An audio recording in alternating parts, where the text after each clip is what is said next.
Quero cumprimentar a todos nesta manhã de quinta-feira com a doce paz do nosso Senhor e Salvador Jesus Cristo. Estamos aqui mais uma manhã de devocional, de gratidão ao nosso Deus, para fazermos a leitura diária da nossa lição número 5, este pão diário que fazemos aqui todas as manhãs em gratidão a Deus, orando uns pelos outros.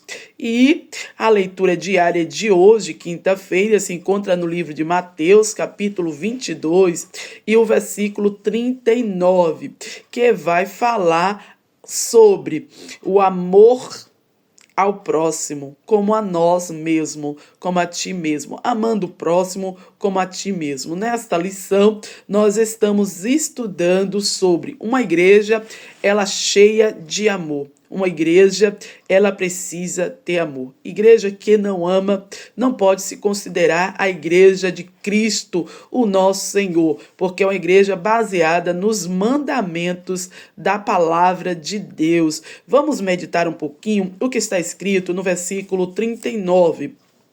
E o segundo, semelhante a este, é: amarás o teu próximo como a ti mesmo. Somente este versículo, o 39, para a nossa meditação diária aqui.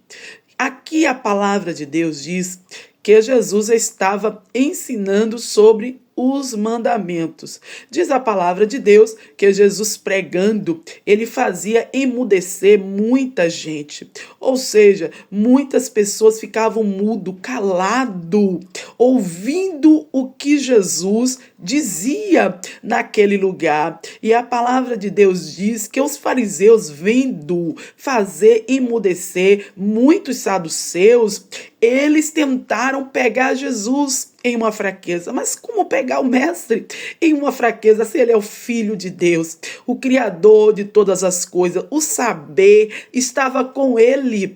A ele pertencia toda a sabedoria. Mas mesmo assim, os fariseus tentavam diante das pessoas que paravam para ouvir, porque isto indignavam a ele. Isto indignava porque as pessoas não só escutavam por escutar, mas ouviam e passavam a crer no seu coração. Isso preocupava os fariseus e eles sempre buscavam tentar a Jesus nas palavras. E eles ali olhando para Jesus e falou: mestre. Ele disse assim: mestre, qual é o grande mandamento da lei? Jesus poderia dar uma resposta na altura da sua pergunta. Quem sabe poderia dizer: tu que estuda a palavra todos os dias, está dentro do templo pregando como religiosos, não sabe qual é o mandamento da lei? Quem sabe poderia virar as costas e nada responder.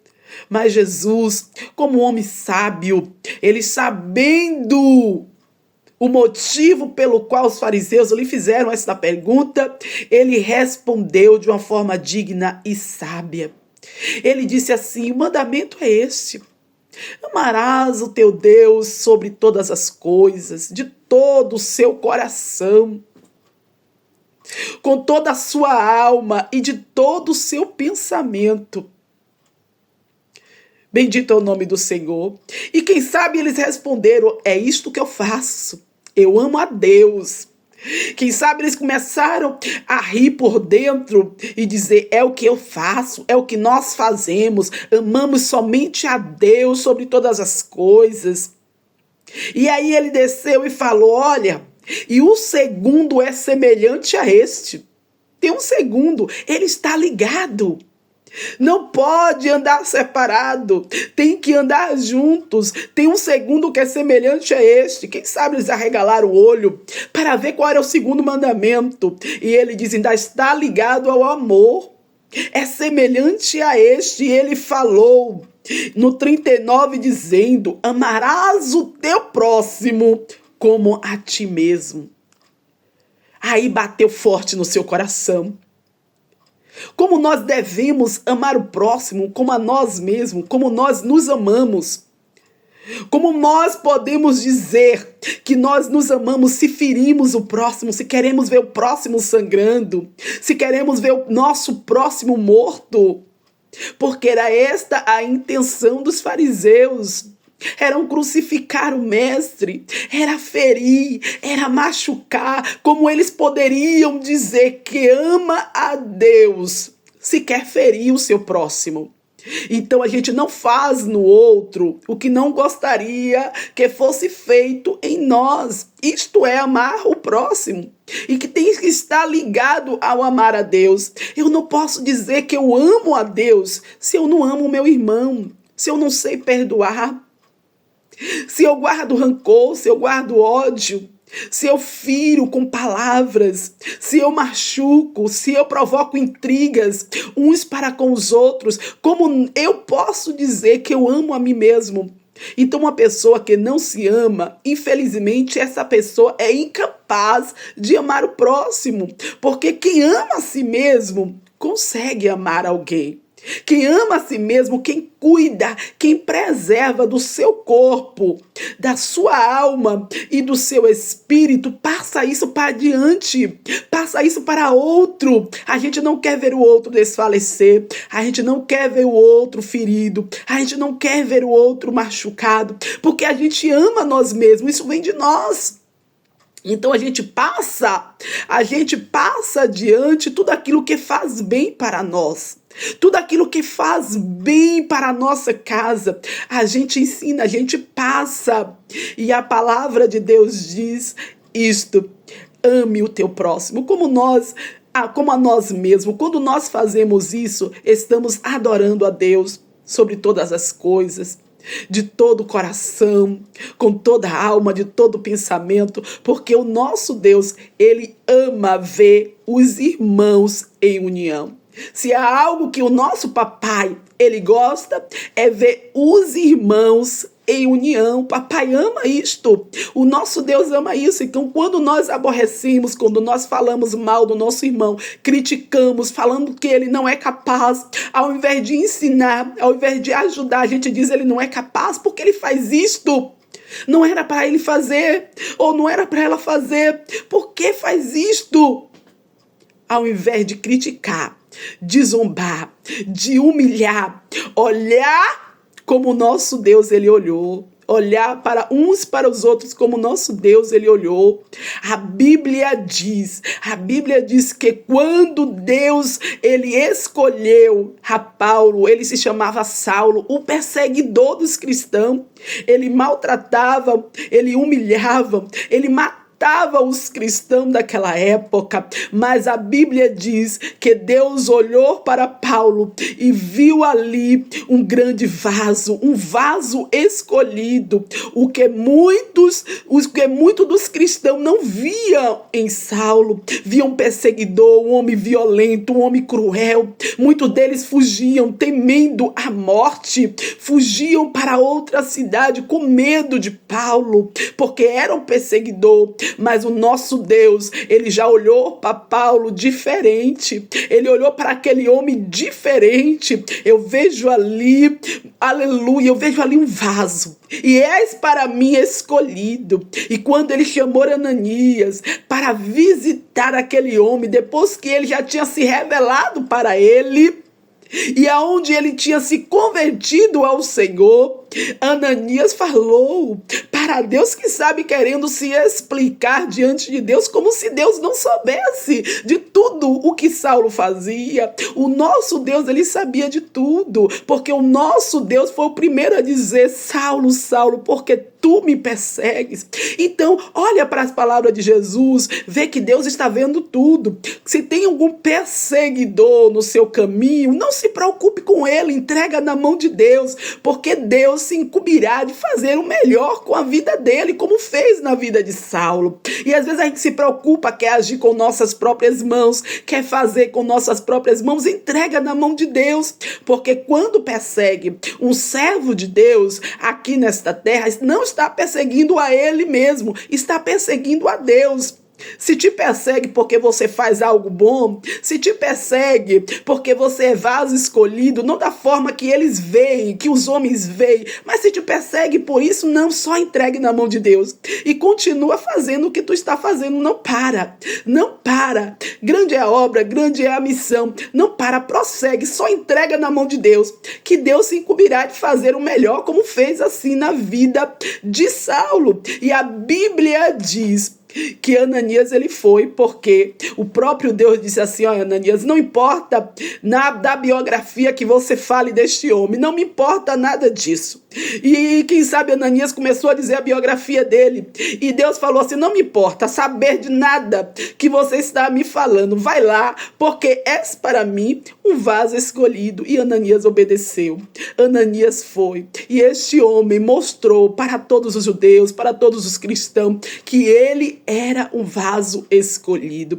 Quem sabe diante de tudo isso, nossos irmãos, quem sabe olhou com uma visão carnal, natural, não olhou com esta visão do mandamento, não, amando o próximo como a ti mesmo. Quem sabe ainda olhou para Paulo com aquela biografia do passado, mas Deus fez eles compreenderem que era vaso escolhido. Quem sabe você quem sabe você é observado com sua biografia do passado, mas Deus te vê como o homem não vê. Como o homem não vê, somente prossiga em conhecer ao Senhor, em ter entendimento e sabedoria dentro da palavra, porque o próprio homem vai compreender e vai entender os que são de Deus, o que guarda os mandamentos do Senhor, vai compreender que você ama a palavra de Deus, vai te chamar de irmão, vai se juntar a você, porque é assim que Deus faz. Pedro se levantou muito contra Paulo, porque quem sabe no seu coração, lá no íntimo, ele dizia: eu andei com Jesus, eu estava com o mestre, eu aprendi, eu fui discipulado por ele. Como pode este homem, perseguidor ontem e hoje já se tornar apóstolo? Deus sabe todas as coisas. Quem sabe Deus queria dizer para Pedro: olha, Pedro, eu vou te mostrar através deste homem o que é o amor. Quem sabe Deus, ele escolhe, ele não vê como o homem vê, ele escolhe porque ele tem objetivo. Ele sempre tem um foco em alguma coisa. Às vezes tem pessoas que em determinado lugar não entra, não tem atitudes, mas Deus, ele levanta porque ele conhece o homem no seu interior. E às vezes a coragem que eu não tenho, Deus levanta outro para ter. E assim a obra de Deus, ela não pode parar. Ela não pode parar, porque isto é o amor. É o amor. A igreja precisa crescer em amor, em união, em um dando as mãos aos outros, e assim vamos vencer. Então ame seu próximo como a ti mesmo. Aquilo que você não quer, não deseja para si, o mal que você não quer para si, você não vai desejar e nem querer para ninguém. E que assim vamos vivendo, amando, cuidando, zelando pela vida do outro, amando como Cristo nos ensinou a amar. E assim vamos entrar nos céus guardando os mandamentos do Senhor. Vamos fazer oração. Estamos aqui mais uma manhã para orarmos uns pelos outros. E o pedido especial é de uma mãe pelo seu filho, que se chama Melquisedeque. Ela nos pede oração e vamos estar orando pelo Melquisedeque. Deus, ele pode livrar, Deus, ele pode libertar não só o corpo, mas como Deus pode libertar a alma. Deus pode libertar o espírito. Quem sabe alguém diga: para aquele não tem mais jeito. Quem sabe alguém abriu a boca e diga: o final dele tem que ser a morte, não tem mais jeito para este. Mas quando Deus, ele escolhe, tem jeito, tem solução, tem libertação, tem salvação na casa. Então vamos orar pelo Melquisedeque, para que Deus venha fazer o melhor por esta vida, libertar e salvar esta alma, para que pregue a tua palavra, para que fale do seu grande amor. Amém? Vamos orar por esta vida, para que Deus venha fazer a grande obra e por toda a sua família, em nome de Jesus. Soberano Deus, eterno, bondoso Pai, Pai do nosso Senhor e Salvador Jesus Cristo, entramos na Tua presença nesta manhã para Te agradecer por este período, meu Deus, de aprendizado, porque o Senhor fala, continua falando, batendo na mesma tecla, porque precisamos, Pai, deixar entrar, penetrar e ficar a Tua palavra em nosso coração, Senhor, para que sejamos bem-sucedidos, para que sejamos vitoriosos em Cristo Jesus. Meu Deus, porque o caminho do céu ali é estreito, meu Senhor, e é diante da Tua palavra, é conforme a Tua palavra, Pai, que vamos passar por ele, meu Senhor da glória. Neste momento, Deus, eu Te louvo, meu Pai, por tudo, entregando, meu Deus, todos os pedidos de oração, todas as causas, necessidades do Teu povo. Meu Deus, o Teu povo pede ajuda, porque nós estamos aqui, Senhor, para ajudar uns aos outros, todos aqueles que necessitam, pede, Pai, meu Deus, porque o Senhor conhece o vosso coração, a necessidade, meu Deus, que tem, meu Senhor, de conseguir algo. Meu Deus, liberta o Melquisedeque, a sua mãe clama, a sua mãe pede, são mais de 12 anos de sofrimento, Pai, aprisionados, meu Senhor, ó Deus, preso, meu Senhor, neste mundo, mas o Senhor é Deus que liberta, o Senhor é Deus que rebenta, meu Deus, prisões, meu Deus, o Senhor é Pai, meu Pai, aleluia, assim como o Senhor fez com Saulo, o Senhor ainda continua fazendo com muitos que creram, meu Deus, com muitos que ainda, meu Deus, têm fé em seu coração, em uma mudança, Pai, ó Jesus, nós pedimos pela vida do Melquisedeque, que haja salvação na vida dele, meu Deus, salvação na tua casa, abençoa toda a sua família, e nesta manhã, Senhor, de gratidão, nós te louvamos e te agradecemos em nome de Jesus. Deus abençoe a tua vida, fica com Deus e até amanhã, se Deus assim nos permitir, estaremos de volta, se Deus quiser.